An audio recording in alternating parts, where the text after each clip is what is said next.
Hello বন্ধুরা, আনন্দ পাঠের পক্ষ থেকে সকলকে স্বাগত। ধারাবাহিকভাবে মোহিত চট্টোপাধ্যায় রচিত জাম্বো নাটকটির যে আলোচনা চলছে, আজ তার তৃতীয় তথা শেষ পর্ব। 3টি দৃশ্যে বিভক্ত এই নাটকের তৃতীয় দৃশ্যের পাঠ ও আলোচনা করব আজকের ভিডিওতে। এই নাটকটির দ্বিতীয় দৃশ্যে আমরা দেখেছি নিশি ও মাখন নামের দুই যুবক নাটকের মূল চরিত্র 10 বছরের বালক জাম্বোকে নিয়ে জঙ্গলের একটি জীর্ণ বিধ্বস্ত পোড়ো বাড়িতে রাত কাটায়।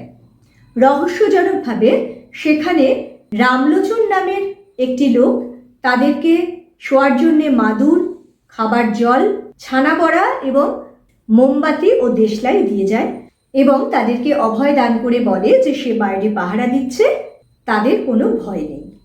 এরপরে কি হলো, অর্থাৎ পরের দিন সকালের ঘটনাবলী কি হলো, নিশি ও মাখনের জাম্বোকে কিডন্যাপের এই অভিযানের পরিণতি কি হলো, সেটা আমরা জানব আজকের আলোচনায়।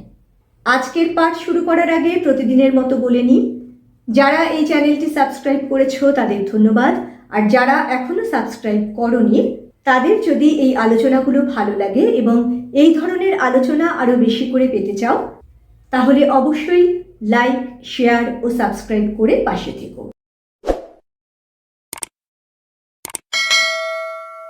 শুরু করছি আজকের পাঠ ও আলোচনা, জাম্বো নাটকের তৃতীয় ও শেষ দৃশ্য।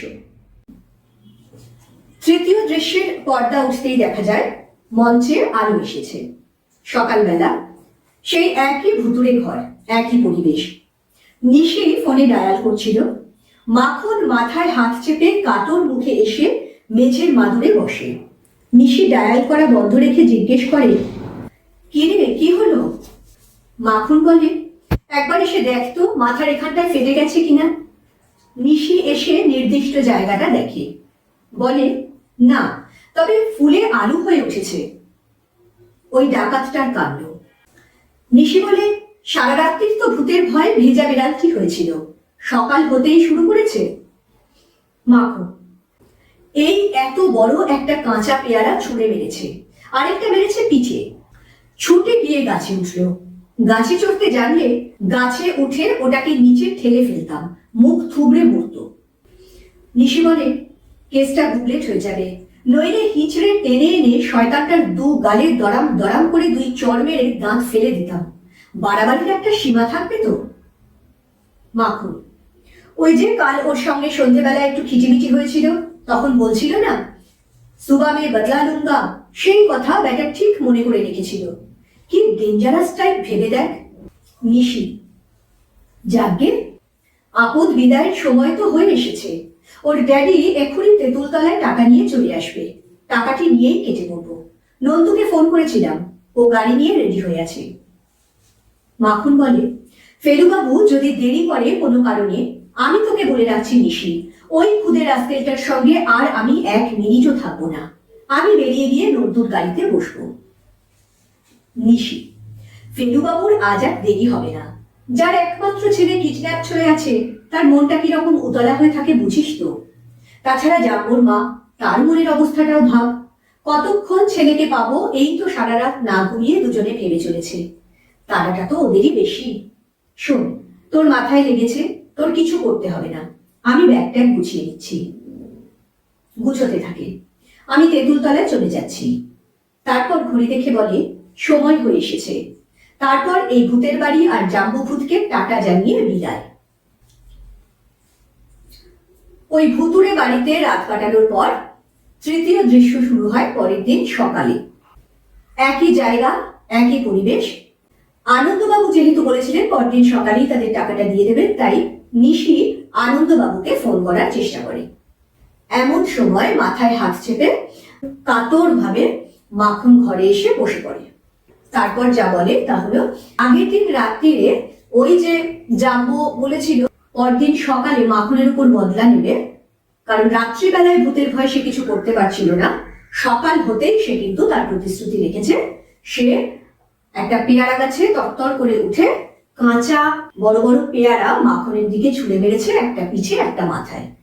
মাখন যথেষ্ট জখম হয়েছে, ব্যথা পেয়েছে এবং একেবারে সহ্যের শেষ সীমায় গিয়ে নিশিকে বলে যে আজ যদি আনন্দবাবু টাকা দিতে দেরি করেন তাহলে সে আর 1 মিনিটও ওই জাম্বোর মতন ডেঞ্জারাস ছেলের সঙ্গে এক ঘরে কিছুতেই থাকবে না। নিশি তার অবস্থা দেখে বলে যে তাকে আর কিছু করতে হবে না, এবারে যা করার সেই করবে। এই বলে সে ব্যাগটা গুছিয়ে নেয় এবং তেঁতুল তলায় যাওয়ার জন্য প্রস্তুত হয়। তেঁতুল তলাতে আনন্দবাবুর টাকা দেওয়ার কথা। মাখন এরপর এতক্ষণে মুখ খুলে সে বলে একটা রহস্যের কিন্তু সমাধান হলো না।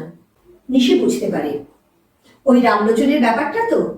হ্যাঁ, আলো ফুটতেই বাইরে গেলাম, কাউকে দেখতে পেলাম না। নিশি বলে তবে সে যা অতিথি সেবা করেছে তার চেয়ে বড় অতিথি সেবা আর হয় না। আমার মনে হয় লোকটা আসলে এক ধরনের পাগল। এটাই ওর আস্তানা, সবটাই ওর পাগলামো। এই সময় দরজার কাছে ফেলুবাবু ওরফে আনন্দবাবু এসে হাজির। তার হাতে একটি অ্যাটাচি কেস। ওরা দুই বন্ধু চমকে যায়, যেন ভূত দেখলো। আনন্দ বলেন ভেতরে আসবো? আসুন, নিশি বলে।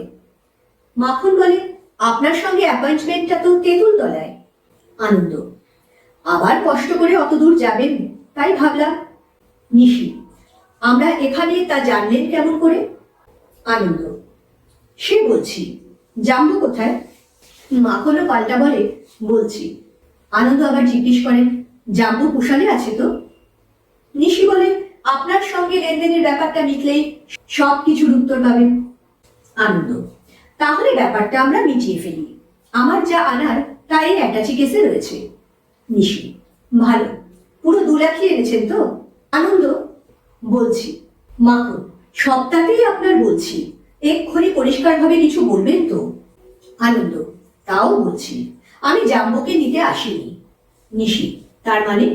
আনন্দ তার মানে আমি স্থির করেছি ও দিন সাথে আপনাদের সঙ্গে থাকবে এখানে। নিশি বলে ছেলের চিন্তায় আপনার কি মাথা খারাপ হয়ে গেছে? মাখন বলে আবুল তাবুল কি সব বলছেন? আপনি কি পুলিশ নিয়ে এসে আমাদের সঙ্গে রসিকতা জুড়েছেন? এর ফল ভালো হবে না। ছেলেকে এখনো আপনি হাতে পাননি। আনন্দ বলেন পেতে চাইছি না তো, অন্তত দিন 7 জন্য।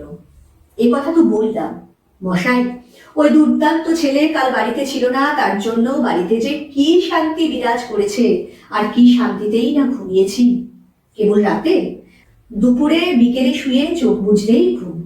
ভগবান যেন মাথায় হাত বুলিয়ে বলে যাচ্ছিলেন ফেলুরে, এমন তৃপ্তি কত বছর ধরে তুই পাচ্ছিস না।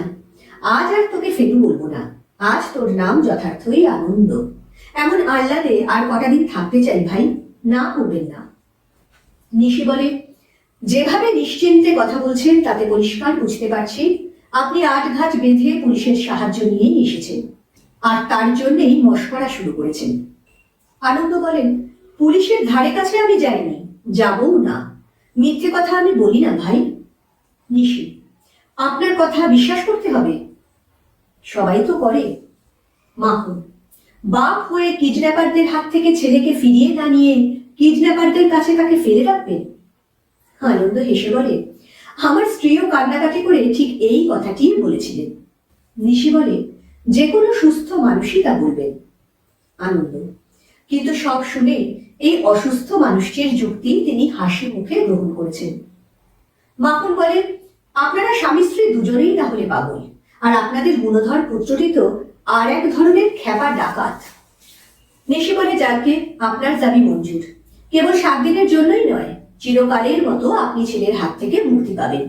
ধরে নিন আপনার ছেলে আর নেই। আনন্দ বলেন সে আছে, মহানন্দে পেয়ারা গাছে চড়ে পেয়ারা খাচ্ছে। এখানে আসতে আসতে দূর থেকে আমি দেখেছি। শুনুন, হেয়ালি রেখে লাভ নেই। আপনাদের মতো আনাড়ি কিডন্যাপারদের এত বড় গলায় বেশিক্ষণ কথা বলা উচিত নয়। আমার বাড়ির কাজের লোক ভজু জাম্বুকে স্কুলে যাবার জন্য ডাকতে গিয়ে আপনাদের সঙ্গে জাম্বুকে বক্ক করতে দেখে। সে ফিরে গেলেও ওর ওপর নজর রাখে। আপনাদের এই আস্তানার খবর ভজুই আমাকে জানিয়েছে। তারপর রামলোচনকে আপনাদের চৌকি দেবার জন্য আমি ফিট করেছি। জাম্বুর যাতে খুব কষ্ট বা বিপদ না হয় তার জন্য মোম, খাবার দাবার, জল সব ব্যবস্থা করেছি। রামলোচন 7 তারাতে এ ঘরের চারদিকে বোতল বোতল কার্বলিক অ্যাসিডও ছড়িয়েছে। আরও দিন 7 এভাবে থাকলে জাম্বুর কষ্ট হবে ঠিকই, কিন্তু এই শাস্তিটা ওকে দিয়ে আমি দেখতে চাই এর ফলে ওর কিছু শিক্ষা হয় কিনা। আপনাদের অপকর্মেরও তো একটা শিক্ষা দেওয়া হবে। জাম্বুকে নিয়ে এখানে এভাবে দিন সাতেক আটকে থাকলে আপনাদের সবারই মঙ্গল। তাই জাম্বুকে নিয়ে দিন সাতেক থাকুন।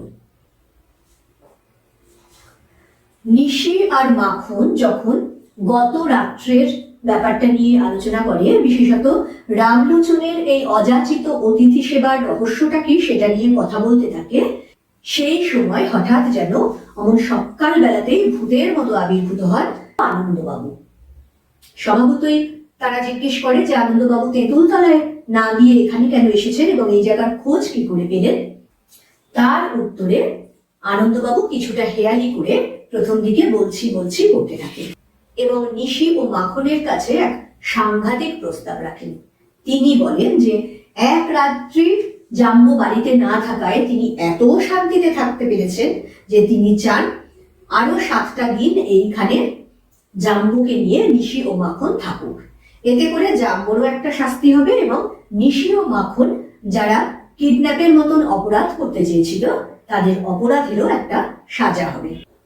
প্রথমটায় নিশি ও মাখন আনন্দবাবুর এসব প্রলাপ শুনে অত্যন্ত বিরক্ত হয় এবং ভাবে যে তিনি বোধহয় তাদেরকে পুলিশের হাতে ধরিয়ে দেবার জন্য এসব ভূমিকা করছেন এবং একটু মজা করছেন ওদের সঙ্গে।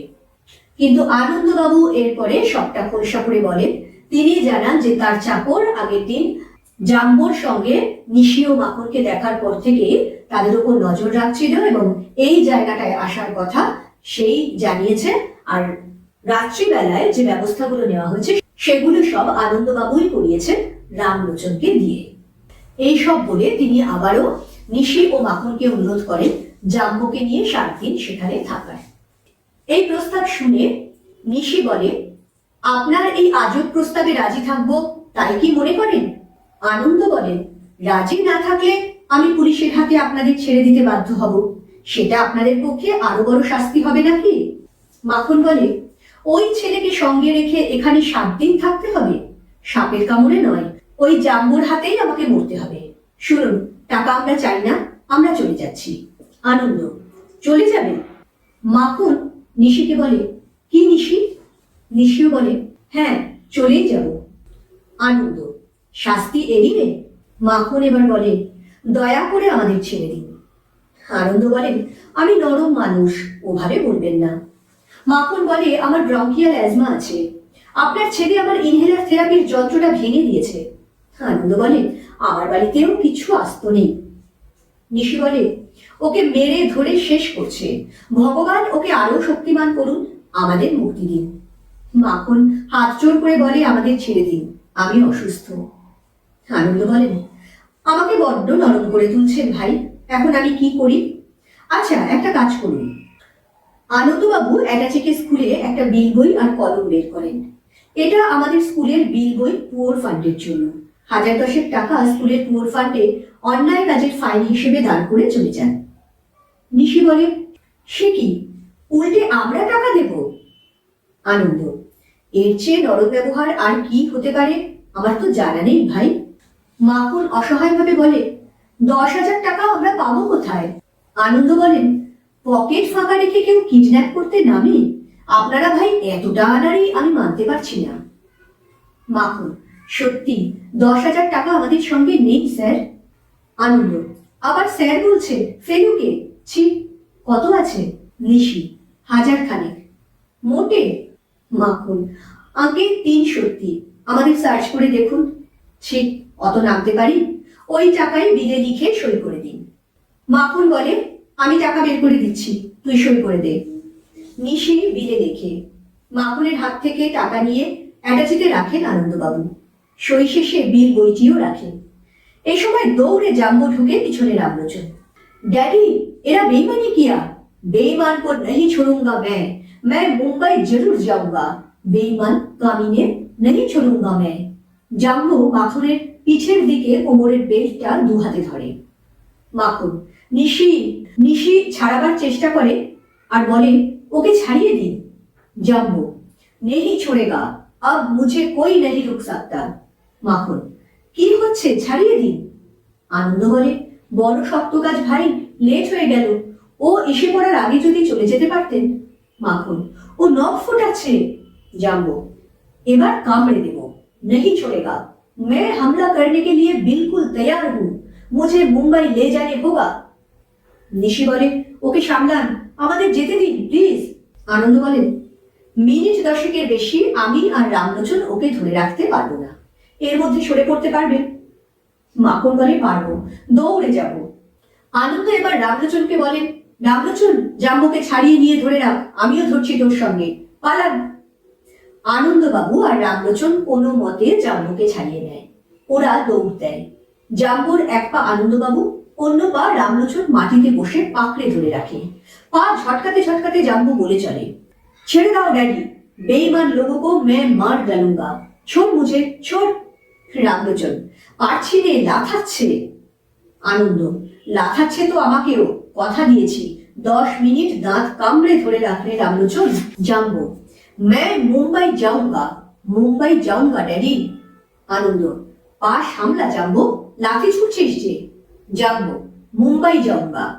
আনন্দ, বাপের বুকে লাথি মেরে কোথায় যাবি বাবা? জাম্বো পায়ে ঝটকা মারতে থাকে নিজেকে ছাড়িয়ে নেবার জন্য। ওরা দুজন প্রাণপণ চেষ্টায় ওকে ধরে রাখার চেষ্টা করে। এই অবস্থার মধ্যে মঞ্চ ধীরে ধীরে অন্ধকার হয়ে যায়।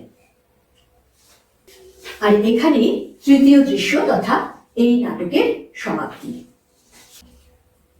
নাটকের শেষ অংশে আমরা দেখলাম আনন্দবাবু কিন্তু আটঘাট বেঁধে সত্যিই এসেছেন। তিনি নিশি ও মাখনকে প্রস্তাব দেন আরো 7 দিন জাম্বোকে নিয়ে সেইখানে নিশি ও মাখনকে একসঙ্গে থাকতে। নিশি ও মাখন অবস্থা বেগতিক দেখে কাতর স্বরে প্রার্থনা করে তাদের টাকা চাই না, তাদের শুধু ছেড়ে দিলেই হবে। আনন্দবাবু তখন তার চাল চালেন। তিনি তার স্কুলের পুয়ার ফান্ডের জন্য নিশি ও মাখনের কাছে 10,000 টাকা দাবি করেন। তাদের কাছে মাত্র 1000 টাকাই আছে জানতে পেরে ওই 1000 টাকা নিয়ে তিনি তাদের ছেড়ে দিতে যান। কিন্তু এই সময়ে জাম্বো দৌড়ে ঢুকে। সে পুরো ব্যাপারটা আঁচ করতে পেরেছে। সে বুঝে গেছে যে এরা তার সঙ্গে ছলচাতুরি করেছে, বম্বে তারা একে নিয়ে যাবে না। ফলে সে এসে আবার মাখনকেই আক্রমণ করে। নিশি ও মাখনের কাতর অবস্থা এবং তাদের হাত জোর করে ছেড়ে দেওয়ার কাকুতি মিনতি শুনে আনন্দবাবুর মন নরম হয়। তিনি বলেন যে তিনি ও রামলোচন ঠিক 10 মিনিটের জন্য জাম্বোকে আটকে রাখতে পারবেন, তার মধ্যে নিশি ও মাখনকে পালাতে হবে। সেই প্রস্তাব মতো জাম্বোকে ছাড়িয়ে নিয়ে তার 2টি পা আনন্দবাবু ও রামলোচন চেপে ধরে এবং নিশি ও মাখন পালিয়ে যায়। যদিও জাম্বো যথাসম্ভব পা ছুটকে চেষ্টা করে বদলা নেওয়ার এবং তার লাথি খেতে খেতে আনন্দবাবু তার শেষ কৌতুকপূর্ণ সংলাপটি দেন। তিনি জাম্বোকে বলেন, বাপের বুকে লাথি মেরে কোথায় যাবি বাবা। অতএব দেখা যায় এই কৌতুক নাটকটি মজার দৃশ্য দিয়ে শুরু এবং শেষ হলো। আর নাটকের নাম চরিত্র বা মূল চরিত্র যে জাম্বো, তার কীর্তিকলাপই সম্পূর্ণ নাটকটার মূল উপজীব্য বিষয়। বন্ধুরা, 3টি পর্বের মধ্যে দিয়ে এই নাটকটির সম্পূর্ণ পাঠ এবং আলোচনা করা হলো। মজার ছলে রচিত এই নাটকের গভীরে রয়েছে কতগুলি অত্যন্ত সিরিয়াস বা গুরুত্বপূর্ণ আর্থ সামাজিক সমস্যার ইঙ্গিত। পরবর্তীকালে যখন প্রশ্নোত্তর আলোচনা করব তখন এগুলো নিয়ে বিশদে আলোচনা করব। খুব তাড়াতাড়ি পরের ভিডিও নিয়ে ফিরে আসছি। সঙ্গে সঙ্গে নোটিফিকেশন পেতে চাইলে সাবস্ক্রাইব করে বেল বাটনটি অন করতে ভুলো না। আজকের মতো টাটা, ভালো থেকো সবাই।